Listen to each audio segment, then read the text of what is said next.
ಇದೊಂದು morning meal ನನ್ನನ್ನು ಇಲ್ಲಿಂದ ಇಲ್ಲಿಗೆ ಟ್ರಾನ್ಸ್ಫಾರ್ಮೇಷನ್ ಮಾಡೋಕ್ಕೆ ತುಂಬ ಹೆಲ್ಪ್ ಮಾಡಿತ್ತು. ಏನಕ್ಕೆ ಫಸ್ಟ್ ಮೀಲ್ ಓಟ್ಸ್ ತೊಗೋಬೇಕಂತ ಕೊನೆಯಲ್ಲಿ ಹೇಳ್ತೀನಿ. ಫಸ್ಟು ಒಂದು ಬೌಲಲ್ಲಿ 60 ಗ್ರಾಮ್ ಓಟ್ಸ್ ಹಾಕ್ಕೊಳ್ಳಿ. ಆಮೇಲೆ ಚಿಯಾ ಸೀಡ್ಸು, ಇದು ಹೈ ಇನ್ ಫೈಬರ್. ಆಮೇಲೆ ಸಬ್ಜಾ ಸೀಡ್ಸು, ಇದು ನಿಮ್ಮ ಬಾಡಿನ ಕೂಲಾಗಿಡುತ್ತೆ. ಆಮೇಲೆ ಫ್ಲ್ಯಾಕ್ಸ್ ಸೀಡ್ಸು, ಇದರಲ್ಲಿ ಒಮೆಗಾ 3 ಇರುತ್ತೆ. ಇದು ನಿಮ್ಮ ಸ್ಕಿನ್ ಮತ್ತು ಹೇರ್ಗೆ ತುಂಬ ಒಳ್ಳೆಯದು. ನಾನಿಲ್ಲಿ 200 ml ಸ್ಲಿಮ್ ಮಿಲ್ಕ್ನ ಯೂಸ್ ಮಾಡ್ತಾಯಿದ್ದೀನಿ. ನೀವು ವೇಟ್ ಗೇನ್ ಆಗಬೇಕಂದ್ರೆ ರೆಗ್ಯುಲರ್ ಮಿಲ್ಕ್ನ ಯೂಸ್ ಮಾಡಿ.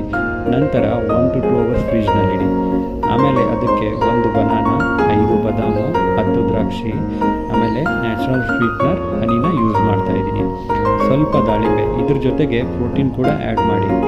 ಏನಕ್ಕೆ ಓಟ್ಸ್ ಮೀಲ್ ಅಂದರೆ ಇದನ್ನು ನಾವು ಲಾಂಗ್ ಲಾಸ್ಟಿಂಗ್ ಎನರ್ಜಿ ಫುಡ್ ಅಂತ ಕರಿತೀವಿ. ಇದು ಡೈಜೆಷನ್ ಆಗಬೇಕಂದ್ರೆ 3 to 4 ಅವರ್ಸ್ ಬೇಕು. ಅದಕ್ಕೆ ನಿಮಗೆ ಬೇಗ ಹೊಟ್ಟೆ ಎಸೆಯಲ್ಲ, ನಿಮಗೆ ಆಚೆಗಡೆ ಕ್ರೇವಿಂಗ್ಸ್ನ ಕಂಟ್ರೋಲ್ ಮಾಡುತ್ತೆ. ಈ ವಿಡಿಯೋ ಇಷ್ಟ ಆದರೆ ಆದಷ್ಟು ನಿಮ್ಮ ಫ್ರೆಂಡ್ಸ್ಗೆ ಶೇರ್ ಮಾಡಿ. ಹಾಗೆ ನನ್ನ ಅಕೌಂಟನ್ನ ಫಾಲೋ ಮಾಡೋದನ್ನು ಮರಿಬೇಡಿ. Thank you.